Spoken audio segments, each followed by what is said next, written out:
They are part of the Anchorage Police Department's crime suppression unit. The CAP team uses a proactive approach to try to reduce crime in Anchorage's neighborhoods. In part one of our series on this elite team, Channel 2's Corey Allen Young shows us some of the issues the group is tackling head on. How much have you guys had to drink today? Meet APD's Community Action Policing Unit, or CAP. CAP 6 or CAP 8. CAP 7 officers put their nose to the street to solve neighborhood issues, no matter the challenges. Why are you sniffing so? Because I have a runny nose, I have a cold. No matter what the problem is. How we doing, guys? What's going on today? Oh, bud, come here. Hey, come on, have a seat. Shouldn't walk away from us. It starts with a proactive approach, listening to the community's needs, even before policing is needed for a dispute or problem. I don't want to see you back at Town Square Park.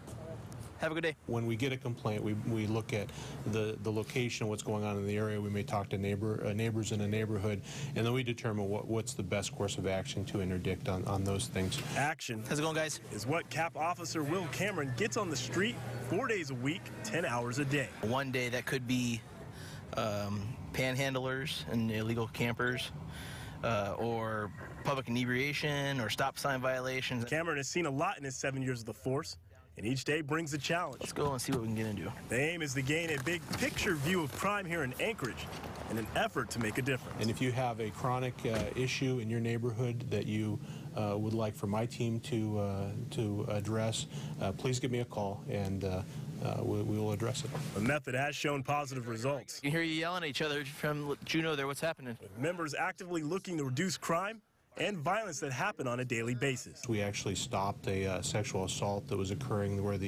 one of the contributing factors is a new designer drug. CAP officers say they have to be a jack of all trades, knowing how to deal with all issues. But the aim is to lessen the number of incidents that lead to calls to police. The nuisance calls, the frequent drunk parties, the loud noise parties, this kind of thing, the kind of things that neighbors call repeatedly about in a location.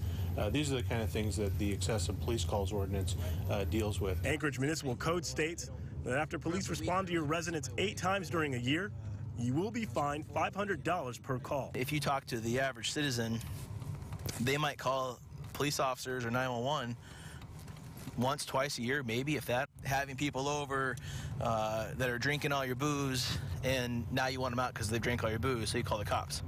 You know, that's a problem, a chronic problem we have. The CAP team is working to get residents to take responsibility for what goes on their property, instead of calling police for personal security. These places that we're going to sometimes are having cops respond daily, every day. I mean, that's a lot of resource being pulled right there for the officer and for the individual. While we're dealing with that individual, problems with the drunks or whatever, you know, that officer is not out there backing up another officer that needs help, you know, or is taking care of a real emergency. And it's the real emergency that they want to spend the most time focusing on. Corey Allen Young, Channel 2 News. Now, tomorrow in part 2 of our series on the CAP team, Corey takes us along for the ride with veteran officer Will Cameron to show us exactly how they hit the streets looking for crime. Coming up